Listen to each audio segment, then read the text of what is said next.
you guys. Time for a movie retrospective. Going way back in time for this one. 1960s Peeping Tom. Now, this is one that kind of came up. I think this came up in the Patreon polls like several times, but for some reason, like this week, it got like a really lot of votes. So I guess people wanted us to talk about this. This is a movie that the kind of the story behind it is like almost as interesting as the movie is, because the director of this, it's a British movie, came out the same year as Psycho, and the two movies are usually like grouped together as being kind of sort of proto-slasher movies, because a lot of things that, you know, came about in the horror genre like later on were kind of first done in these two movies. So it's a British film. It was directed by Michael Powell. Now, prior to him directing this movie, he was actually like a really well-respected British director. He had done a movie called, he'd done The Red Shoes, which I think got Oscar nominated for Best Picture, like in the late 1940s, I believe it was. And he had made like a lot of really well-regarded films. However, when this movie came out, very famously, it pretty much tanked his entire career. It's hard to imagine nowadays the vitriol that critics leveled at this movie. And I guess nowadays, like with the benefit of hindsight, I mean, you know, from today's perspective, obviously, when everyone's seen, you know, torture porn and the human centipede and everything like that, this movie is very tame. But for the time, even though it's not particularly bloody or it's not particularly violent, critics really were very, very offended, I guess, by not only the fact that I guess the film is like putting you in the shoes of a serial killer in the sense that you're seeing things from his point of view.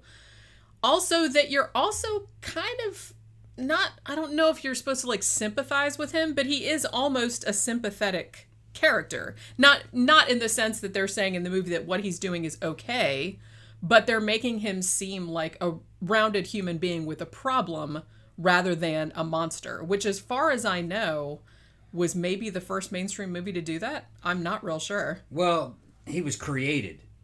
Yeah. So that part of the movie's pretty accurate. Serial killers kind of are created by an environment, and it gets into that. He's kind of the creation, an experimental creation of his dad, who was a biologist. That's part of it. That's why it turned out that way. Which, look, the movie's kind of dated. I don't think it aged as well as Psycho. I think Psycho is a lot more direct to the point, and but doesn't give as many details. This movie's a little more complicated than Psycho. It is, yeah. It's got more characters. There's a lot more backstory. So it's not quite as streamlined and doesn't leave as much to the imagination as Psycho does. I think Psycho's a little more artistic. But this isn't a bad movie. I can see it's an important movie, especially in the genre. In the horror genre, yeah. Oh yeah, big time. I mean, I feel like, and what ended up happening with it, as I said, when it came out in 1960, the critics were so horrified by it that it was essentially pulled from theaters. It was supposed to be released in the US, but I don't think it ever was, or it just got like a very, very, limited release. The only reason I think that people still like talk about it today and know about it today is that in the 1970s, Martin Scorsese he said, well, you know, there was this rumor about the movie because we had heard about it, but you couldn't really see it anywhere because they didn't really release it over here. So he's like, so I was friends with this guy who was like a producer. I don't remember what studio he worked at, but he had like the only print in the United States of this movie. It was like a 16 millimeter print. So he had obtained it because he had heard about the reputation, and originally they were going to remake it, like do an American remake. But I guess they screened it, and Martin Scorsese was at this screening, and the guy that was originally going to like remake it was just kind of like, well, I can't top that, so maybe we should just release it. So Martin Scorsese, actually in 1979, he was instrumental in getting this movie screened at the New York Film Festival, and also for paying for it to be re-released because he was like really into it. Yeah, 20 years after it's official. Yeah, so I feel like if it hadn't been for him, I don't know if people would still be like talking about this movie nowadays. And like I said, it's very famous because it, you know, quote unquote ruined Michael Powell's career, even though, like I said, he had been like nominated for Oscars and shit like that prior to that. The interesting thing is that Michael Powell didn't seem to be like all that pissed off about it. He was like, oh, well, that kind of sucks. But he just went on. I don't think he ever directed another movie, but he still worked in the movie business and shit like that. So he doesn't seem to have taken it too much like, you know, everyone sucks and I'm just like, I hate all you guys. He was just like, shit happens. He was just kind of like, which, you know, that seemed like a very healthy attitude to have. Did he survive up until the time they re-released it? I'm not sure if he did or not. I saw, like, I was watching a thing with Mark Kermode, who is a very famous British film critic, and he's really into this movie, and he was interviewing Martin Scorsese about it, and also interviewed Michael Powell's wife at the time, she sounded American, so I guess he had an American wife at the time. She was also like a film editor, and she said something about him dying, but I don't remember what year that was. So I kind of hope that, you know, he was alive to see like this get rediscovered, but I don't know if he actually was because it was so much later. So let's kind of get, so what this movie is about is there is a guy, it's set in London. And there's a guy named Mark Lewis. Now, he's played by a German actor who is billed as Carl Bem, I guess. I don't think that's his real name, but it's like a more anglicized version of his German name. Something that I didn't know, but I think someone mentioned to me, was that another thing that was very shocking about this movie, in Europe at least, was that this particular actor had been in a bunch of movies in Germany, but he always played like real wholesome parts, like boy next door type, hero type roles. So the fact that he would play a serial killer was also another thing that was kind of contributing to like the sleaziness of this kind of shit. So even though the movie, and if you see the poster and shit like that, they kind of, it seemed like they were trying to market it as sort of like an exploitation kind of flick, but it wasn't really like that. It was more like a psychological, you know, kind of exploration of this dude's, you know, his fucked upness, you know what I mean? This character reminds me of a real life serial killer that Russia had. It was that crazy dude that was sawing the little boy's feet in half and hanging him. Oh, yeah. That's how I imagined that guy being. It was kind of like this. Yeah. You remember he made films of what he was doing? Yeah. I think I don't remember the guy's name. It happened much later. Yeah. But yeah, the character in this movie kind of makes me think of that dude, that Russian guy. Because this dude is like, the way he's portrayed, and when I said before, like, he's almost portrayed sympathetically. Yeah, it's kind of like this clean cut dude that very soft spoken, right? But he's not violent, not obnoxious, not anything like that. He seems almost like very, you know, socially anxious. He's a little, you know, isolated. He's a little, you know, introverted. So he comes across like that. So what he does for a job, he's actually a focus puller, like at a, like kind of a bigger filmmaking studio. And on the side in the evenings, he also does smut pictures, because I guess there's this news agents, and that's where you go to get like the illicit naked pictures and shit, like you used to have to, like porn. Shit under the counter. So he photographs those, and it's interesting because he's always really nice toward the girls like that he's photographing. Also notable, I think this movie was the first British film to show female, like full frontal female nudity. It's very, very brief. Yeah, it's not a big deal. But it's not, but I mean, it was kind of like the first one to show that. So that was another thing that everyone was like up in arms about, because like I said, 1960. So he's doing that, and he is also on the side, because, you know, even back then they had a gig economy, I guess. He was also a serial killer. Yeah. So it comes out later on that he became a serial killer, and particularly one that was interested in voyeurism, because his dad, and I wonder if I was wondering while I was watching this, I wondered if they based the dude's dad on one of those weird, like, scientists. I can't remember. I don't think it was B.F. Skinner, but it might have been, like, somebody like that decided they were going to raise their kid, like, in a box or some kind of crap like that. You know what I mean? To see how it would turn out. It's kind of like that sort of thing. So the dad was, like, a voyeur as well. And I think it's implied, like, near the end that the dad was also a serial killer, or he was interested in eliciting fear in people, and like he was interested in studying people's fear responses. So basically you find out that when Mark was a little kid, his dad would basically film him 24/7, like all the time, because he says, I never got any privacy or anything like that. And then he would try to do shit like, he'd wake him up at night by like flashing lights in his face or like throwing a lizard on him or something like that to see what would happen, because he was like really, really fascinated with a child's fear response. And he wrote like all these books about it. He made like all these films about it. And so it's almost like Mark is like carrying on the work. You know what I'm saying? So the house that he lives in, it's now a boarding house, but you find out like subsequently that Mark's dad owned this house. And now that he's dead, like Mark is living there, and he like rents out the rooms because he can't really afford to like keep the house going because it's really big. So he has all these tenants. Now it comes to pass that this young woman who lives with her mother in one of the rooms on the ground floor, Mark kind of takes a shine to her, and she kind of takes a shine to him as well, even though he's super weird and super awkward. And you would think that like, nowadays, most women would like run screaming away from the dude because he just seems really strange. But she's kind of into him. She says he kind of has a quality. It was a simpler time. I guess it was. And there wasn't I guess maybe there wasn't a lot of shit to people to pick from. Out there. There was a lot of people to pick from. They're like, because she was like, oh, he just seems kind of gentle and all this other kind of stuff. Well, however, the girls that were, the models that he dealt with were kind of odd too. I think a lot of the characters, I don't think the movie aged that well. I mean, I recognize the movie, but a lot of the characters, I think they're kind of written in an unrealistic way.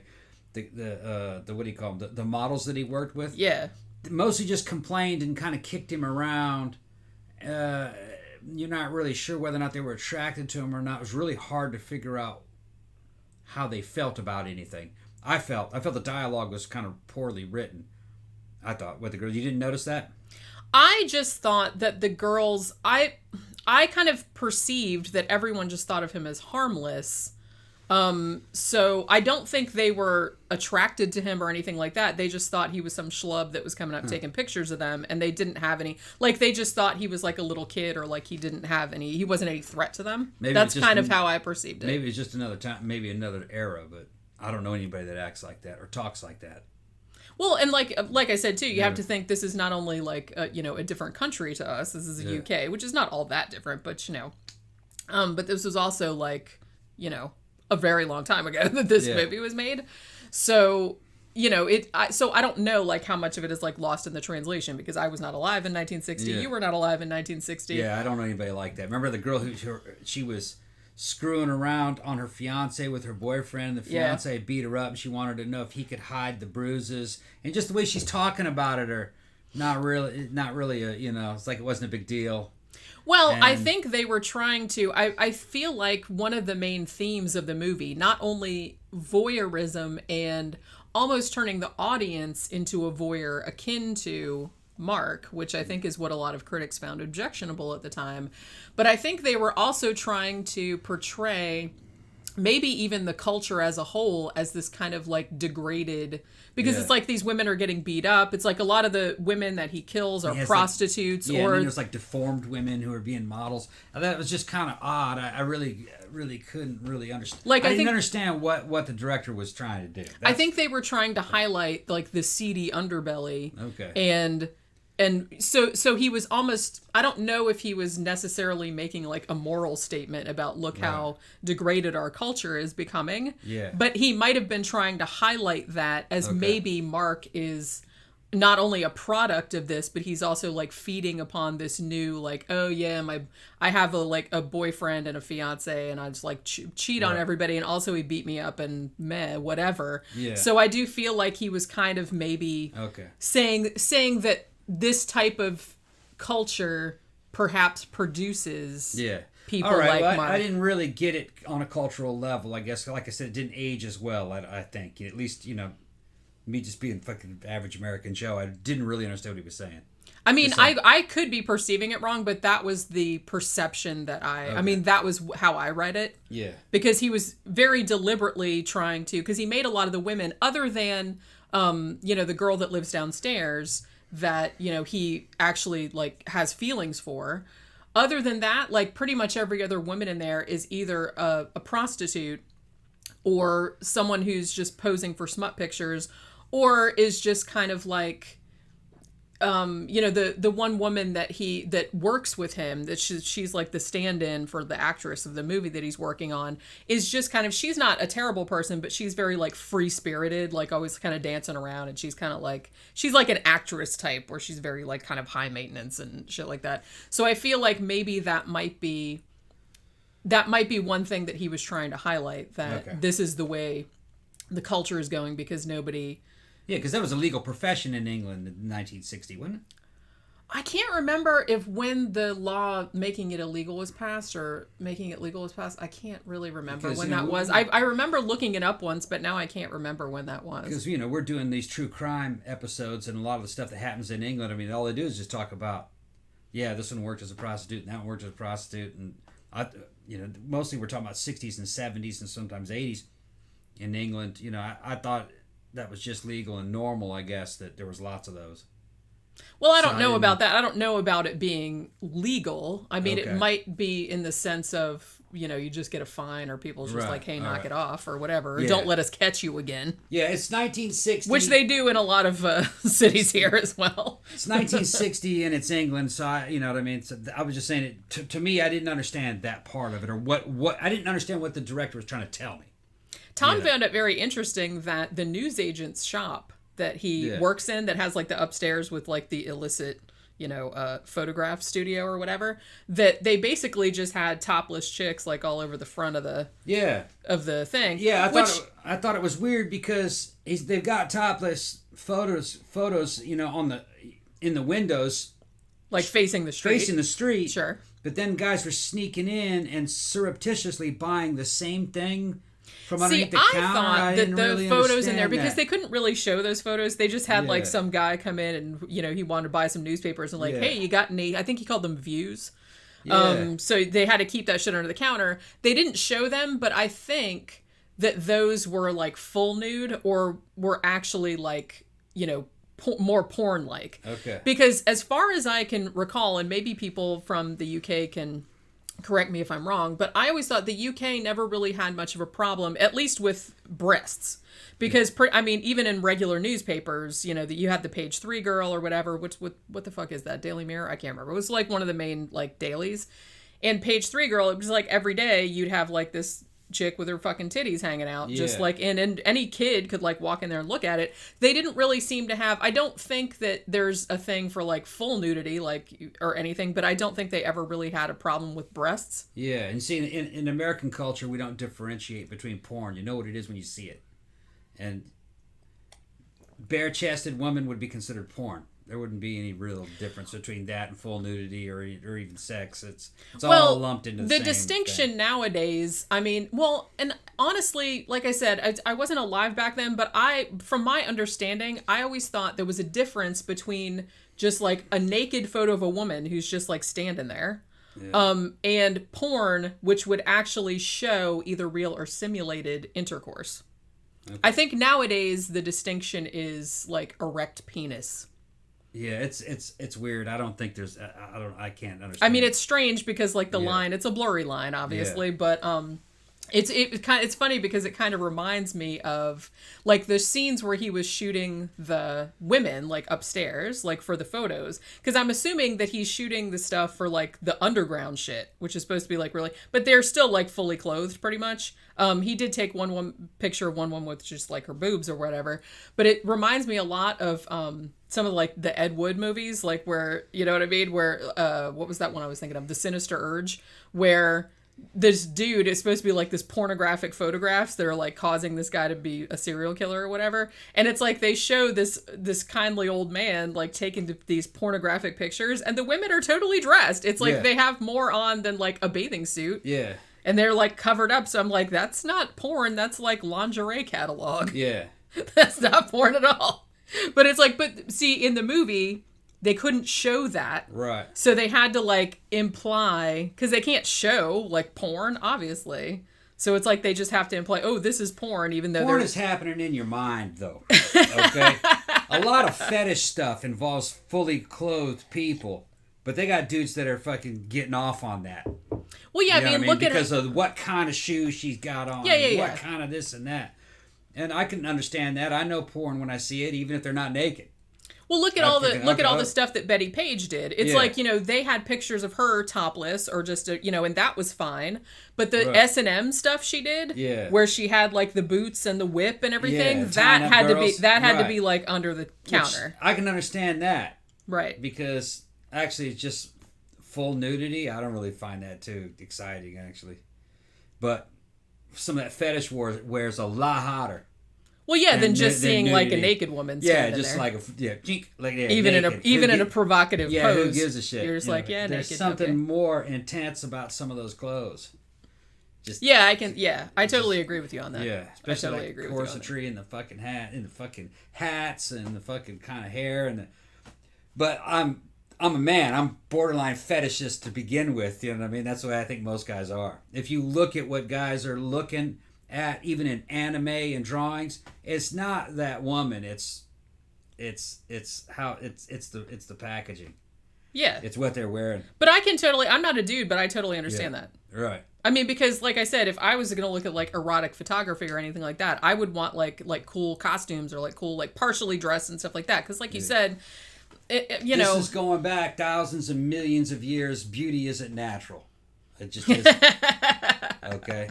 Fucking the natural stuff isn't that beautiful. Fucking women have been piercing themselves and putting headdresses on and wearing weird costumes going back thousands of years. Probably scarification and body tattoos. Well, yeah, of course. Because it's enhancement. Yeah, and that's easier to do than make clothing thousands of years ago. You know what I mean? And clothing probably wasn't real practical in hot areas anyway. So it was just body modifications. Yeah. And what tribal people think is good, it looks good, is not really the same as mainstream people, but it's equivalent to fetish clothing or clothing. Yeah. Which, that's... So I think it's just kind of ingrained into humans going back, thousands of years, hundreds of thousands of years. Yeah. And what's funny is that animals don't do that. Only humans do that. It's like extra. Not that we know of. It's extra. Yeah. Okay. They're putting something extra on it. All right. The closest thing I would say that I've ever seen like that in nature was big old buck deer in a rut trying to pick up limbs with their antlers to make it look like they got more antlers. It's really just a bunch of damn sticks and shit. Or you could talk about like something like bowerbirds, like somebody that like where like the bird like builds like a little house with a bunch of shiny shit in it. Yeah, a bunch of shiny stuff in it. I think it's that. Which I think that's adorable. That's adorable. Right. He's like, look, I made you a little pretty house. They don't live in it or nothing. It's just in a way, clothes are that. Yeah, it's just like birds don't wear clothes, so it's like. And most people look better in clothes than without clothes, so that's what clothes are, I think, mostly. Yeah. Nudity, I don't think is erotic. You know what? I think I kind of agree with you on that. See what I'm saying? Well, no, yeah, I know what you're saying. I know what you're saying. Like I said, there's a reason why like S&M wear and shit like that is like pretty much universally considered sexy because. Yeah, and I think that even goes down to certain kind of street clothes, of course. Yeah. You dress a woman the right way. If she's built the right way, put the tight enough t-shirt and the right pants and the right shoes on, the right hair and the right makeup, she's hot. She looks better like that than she would look without those clothes. Yeah. Which, like I said, I totally agree with you on it. Yeah. It's your whole like gestalt, your whole thing you got going on. Right. So sometimes we start going back into the 1960s, taking it back to the movie. You go back to the 1960s. I'm not sure how they were thinking because I wasn't from that time.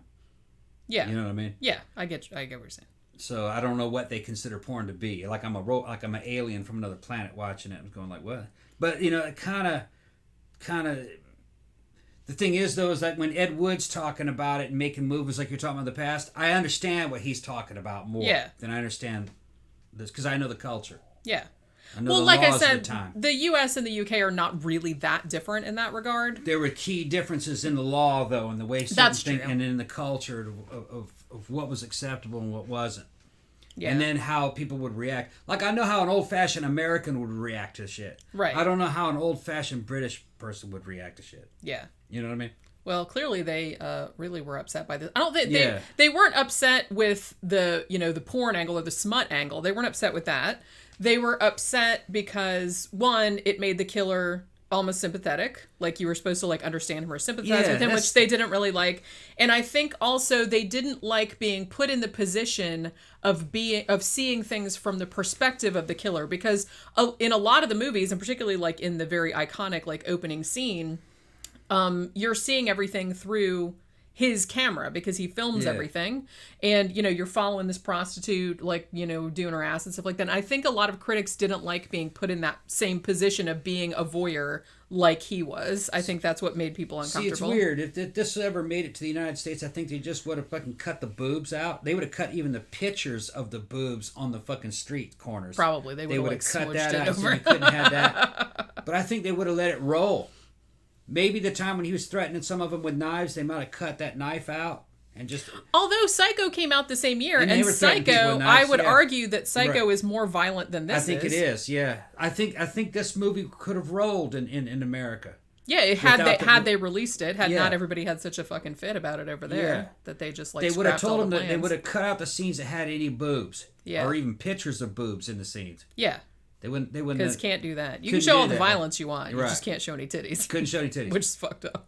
Right. You couldn't show a picture of the titty in the movie. Yeah, that's right. You can't even show a picture of a titty. In the movie, right? Titties are so much scarier than murder. Yeah. I don't know why it would have crossed into the line of being porn. Right. Yeah, I know. And it would have to apply to those laws. So then you would be able to, you could have only shown it in a porn theater. Yeah. So that's, the censors would have said no. Yeah, this seems like the kind of movie, even though, like I said, nowadays it's very, very tame. It's not even as violent as Psycho, like I said, which came out the same year. I think this would have been, had it been released in the U.S., it probably would have been relegated to like your 42nd Street, grindhouse type theaters. Not necessarily porn, but just like exploitation type films. I think that's probably the only place. I don't think they would have shown it in like any quote unquote respectable movie houses. They would have showed it in the same places they showed Night of the Living Dead in. Yeah. That's what I mean. That's what I mean. Right. Your grindhouse cinemas. It's a decent movie. I think it was a good template for things that came later, like fucking Silence of the Lambs. And serial killer type movies where it's a little bit more realistic about the serial killer. It was important from like I said, I think this and Psycho were this is really like one of the proto slashers, one of the ones where it actually, because I think prior to this, and please correct me if I'm wrong, anybody that's like a film historian or anything, but I think this movie and Psycho might have been the first two to actually show a human killer that you were actually interacted with for a large portion of the film, because even Norman Bates, you could argue, was sympathetic and like had a fucked up life, and you could kind of understand like why he ended up like he did. So these might be the first, because I think prior to this, really, yes, there were murderers in movies and stuff like that, like going way the fuck back to the beginning of cinema, but they were always kind of shown as pretty much straight up villains or straight up evil.